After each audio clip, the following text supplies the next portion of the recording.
Hey guys, Dig here again with another video, and I figured I'd do an optimal setting video for Season 20. These are the most optimal settings you can get in Season 20. Let's get right into it. Moving into the first category, I'm going to go by each category from gameplay, mouse, keyboard, controller, video, audio. Starting on gameplay, interact prompt style. I use this on... Oh wait, why is this on default? I just realized I have this on default for some reason. One of my settings, I must have changed this on accident. You should always have this interact prompt style on compact. It basically shows less information on weapons and stuff, so that way there's not too much visual clutter on your screen. Moving down to button hints. Button hints, you don't really need this anymore unless you're newer to the game. I'd say leave it on, but if you're not new to the game, there's no reason to leave this on, so you should keep this off. Crosshair damage feedback. I have it off because I don't like the hit markers, but I mean, this is totally personal preference. I think it's just unnecessary visual clutter that's just there. But this is just dependent on how you like it. Damage numbers, I have them on stacking. This is also another personal preference setting. You don't really need to turn it off or you don't need to change it. It's just whatever you like the most. Ping opacity, I have this on faded, just so that way it's less visual clutter on the screen. You don't really need it to be default. Faded is better anyways, so that way it's like not really distracting. Obituaries, I have them on. Minimap rotation, I have it off. I don't really like minimap rotation. This is also another personal preference setting. Auto cycle weapon on empty, I have this on. I don't like it when I run out of bullets and I'm just clicking my gun and it doesn't swap to the loaded one. So I definitely keep this on. Auto sprint, this is also another personal preference. I have it on, but I mean, it's up to you if you'd rather have sprint off and you have to manually toggle it. Double tap to sprint, I have this off. This is a bad setting to use. You can double tap on accident and start sprinting, so I would highly recommend turning this off. Jetpack control, I have it on hold. Toggle, it just doesn't feel right for me. Incoming damage feedback, always have it on 3D. 3D is the best to have it on. Taking damage closes death box or crafting menu, you want this off. Leaving it on is building a bad habit of not being able to get armor swaps or anything, so it really kind of sucks. Off-screen portraits, this determines if a legend portraits will display on off-screen indicators. I just have this on. Pop-up, this determines if the hop-up UI will be shown on a weapon. I have this off. Streamer mode, I have streamer mode off. Anonymous mode, this is also another personal preference. If you want to turn it on, you can, but you don't have to if you don't. All anonymous mode does is just hide your name. So like, for example, it'll show you as like Bangalore 5678 if you're playing Bangalore. Usage sharing, this doesn't really matter. Performance display, you definitely want this on to see what you're getting on your frames. Communication filter, you could just leave this at everybody, and then reticle and laser sight. These are my colors for my reticle and laser sight. Here are the numbers if you want to copy them. Here's the laser sight. Nice teal. Colorblind mode, I have off. This is all, like, if you're colorblind, I definitely suggest playing Apex with colorblind mode on. I am partially colorblind myself, but I don't really need it, so I just leave it off for most of the time. Moving on to mouse and keyboard. I currently play 1.25 sensitivity. I do not use any per optics at all, just all 1.0.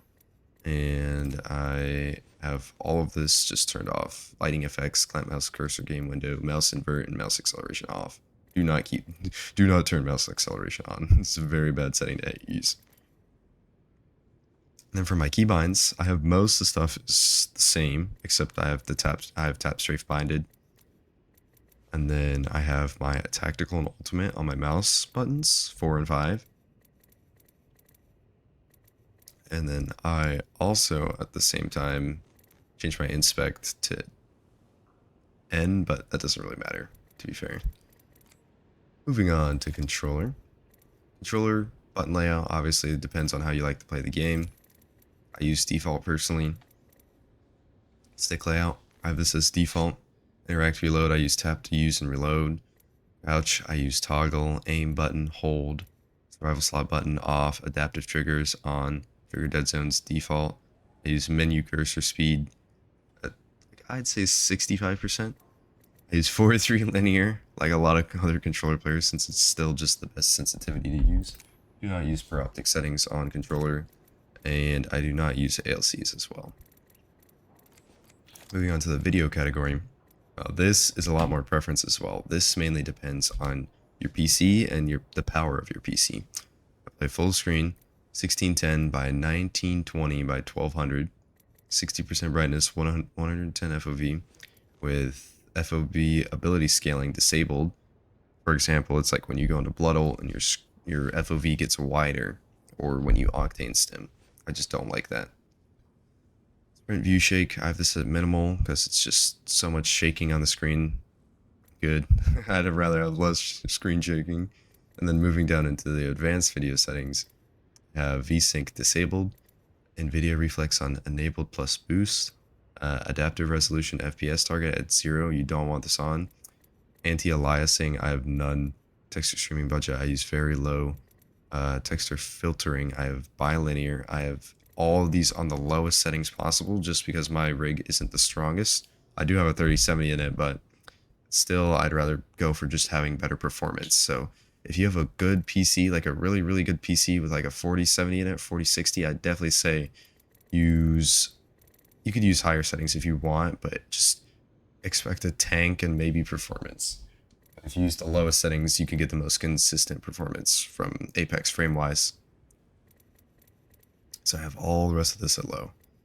All sun shadow, sun shadow detail, spot shadow detail, lighting, spot shadows, model detail, effect detail, impact marks, and ragdolls, all just low. Moving on to the final and last category, into audio. I have my master volume not at 100% because you don't really need the audio at 100% in this game. This game already has no audio, so it doesn't really matter. I use just all system default for my audio settings, system default for my mic, push to talk. I have my threshold all the way up. Incoming voice chat volume, I have this up so that way I can hear randoms. Sound effects volume, I have all these up. And then music lobby, this is just preference. I just don't like lobby music. The sound in the background, this is an underrated setting. This setting basically plays Apex's audio in the background for you while you're tabbed out. So normally if you have this off and you tab out, all Apex audio cuts off until you tab back in. But this plays the audio in the background. So if, let's say, you tabbed out and you went on to Twitch while you're waiting for a queue. When you get a queue, you'll hear the noise of like getting a queue while you're on Twitch. So it's kind of cool to have on. I definitely recommend turning this on. Alright, well, other than that, that is the most optimal settings that you can have for Season 20 in Apex. If you guys like the video, please make sure to let me know in the comments down below. And subscribe if you haven't already. I'm trying to hit 2K by the end of this year, which obviously still got plenty of time, but never know what could happen. Alright, well that's it from me. Appreciate you guys watching. Later.